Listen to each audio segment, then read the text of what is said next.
Hello everyone, welcome back to the channel guys. तो आज है 27 ऑफ अक्टूबर एंड अभी बज रहे हैं सुबह के 5 गाइस। नहीं, 5 नहीं गाइस, झूठ बोल रहा हूँ, 6:30। तो आज है अपना national debate competition law college में। तो वहाँ हम जा रहे हैं गाइस। हम सेलेक्ट हुए ऑडिशन राउंड में। ऑडिशन था प्रीलिमिनरी राउंड में।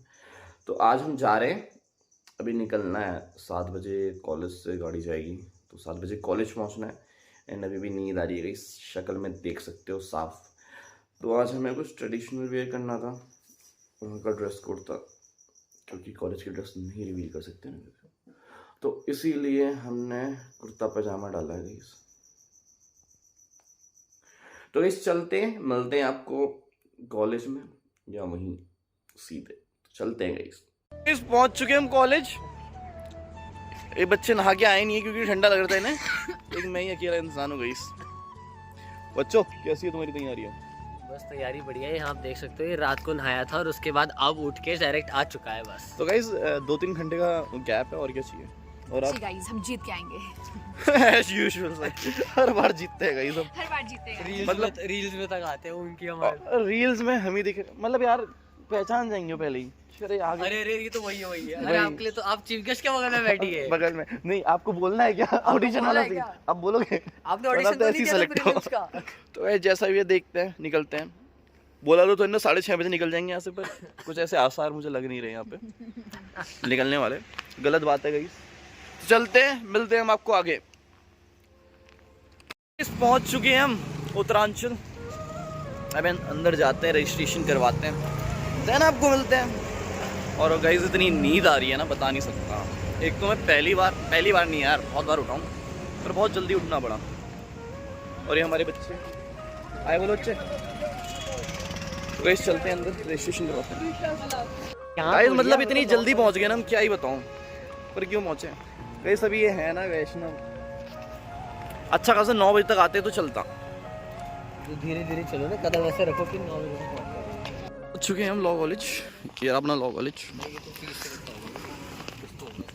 Wow, hello sir. तो ये रजिस्ट्रेशन करवाते हैं यहाँ पे, फिर मिलते हैं आपको।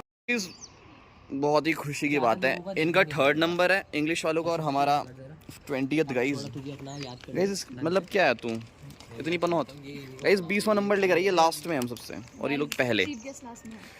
अरे वो चीफ गेस्ट तो गाइस क्या ही करें, मजा आ गया।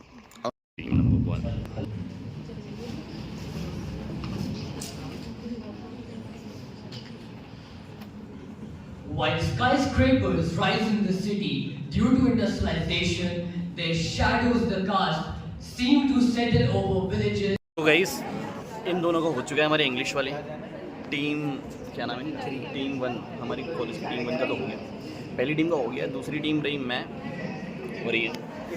गाइस कोई कंपटीशन नहीं है हमारे, यही कॉन्फिडेंस तो चाहिए गाइस। कोई कंट्रीब्यूशन नहीं है हमारा, मतलब हर चीज, मतलब सिर्फ एसबीएस आया है, सिर्फ एसबीएस के साथ।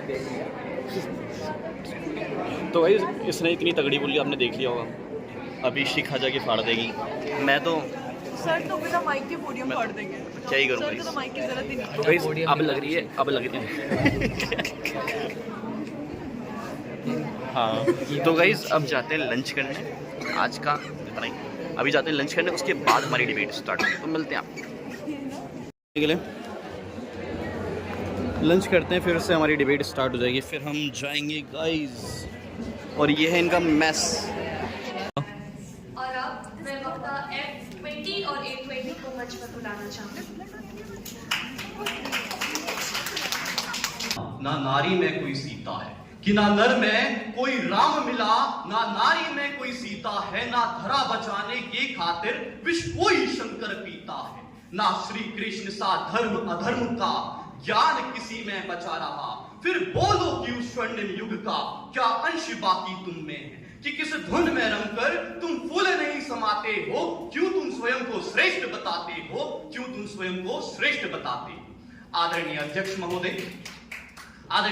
महोदय, मैं वक्ता 20 इस सदन की राय के विपक्ष में अपने पुरजोर विचार लेकर उपस्थित हूँ, और पक्ष में रखे उन तमाम कुतर्कों का अंत इस बात से करता हूँ कि खुद श्रीमान पनीर खाए औरों को आलू बतलाए। महोदय, मेरे प्रतिपक्षी वक्ताओं का कहना है कि अत्यधिक शहरीकरण व औद्योगिकरण ग्रामों के वृद्ध आश्रम में परिवर्तित होने के लिए उत्तरदायी है।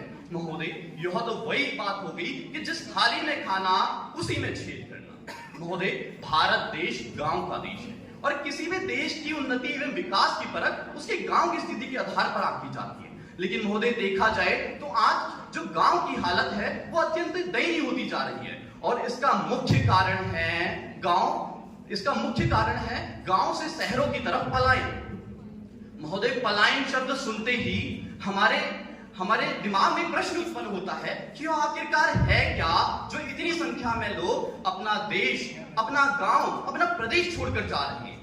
महोदय, प्राचीन काल में पलायन शब्द का प्रयोग उन आदिवासी जातियों के लिए किया जाता था जो कि एक स्थान से दूसरे स्थान पर अपनी आवश्यकताओं और भोजन की तलाश में जाया करते थे। महोदय, धीरे धीरे इसके स्वरूप में परिवर्तन आया और इसका स्वरूप बदलकर गांव से शहर की ओर, एक प्रदेश से दूसरे प्रदेश की ओर तथा एक देश से दूसरे देश की ओर होने लगा।